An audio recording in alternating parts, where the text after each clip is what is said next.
আমার প্রিয় কংগ্রেসের সাথী যারা আছেন, বন্ধু যারা আছেন, সম্মানীয় নেতৃবর্গ, জেলা সভাপতি, শুভবুদ্ধি সম্পন্ন বাংলার মানুষ, বাধ্য হচ্ছে কংগ্রেস আবার নির্বাচন কমিশনের সামনে গিয়ে ধর্ণা বিক্ষোভ প্রদর্শন করতে।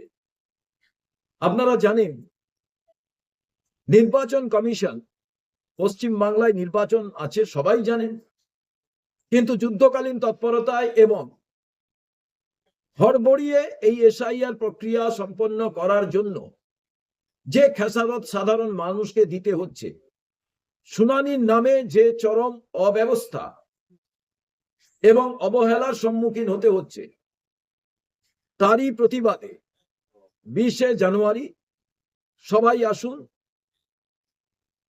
আমরা রাজ্য নির্বাচন কমিশনের সামনে ধর্ণা এবং বিক্ষোভ প্রদর্শনে সামিল হই। যারা অসুস্থ, যারা দিন আনেন দিন খান, বহু মানুষ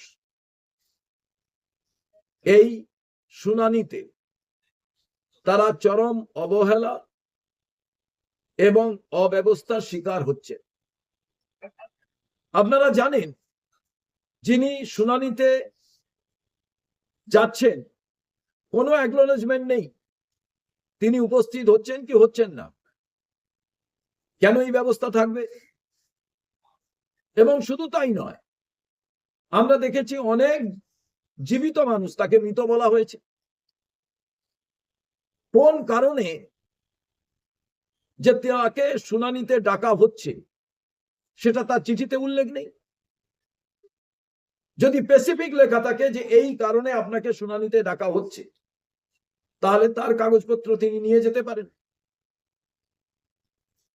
এই কারণগুলি একেবারে কোনো একটি রাজনৈতিক দলকে কি সুবিধে পাইয়ে দেওয়ার জন্য নির্বাচন কমিশন এই কাজটি করছেন। আমরা নির্বাচন কমিশনের উদ্দেশ্য কি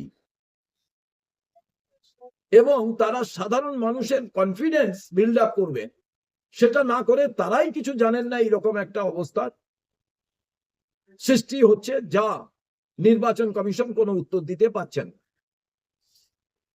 এবং 20শে জানুয়ারি আমরা যে কেস করেছিলাম রাজ্য কংগ্রেসের পক্ষ থেকে সুপ্রিম কোর্টে, তার শুনানির দিন, সেই কারণে এই দিনটিতে আমরা দেখতে চাই যে নির্বাচন কমিশন কি বলেন। তাই সবাই আসুন, সাধারণ মানুষের স্বার্থে আমরা এই প্রতিবাদে সামিল হই। নমস্কার।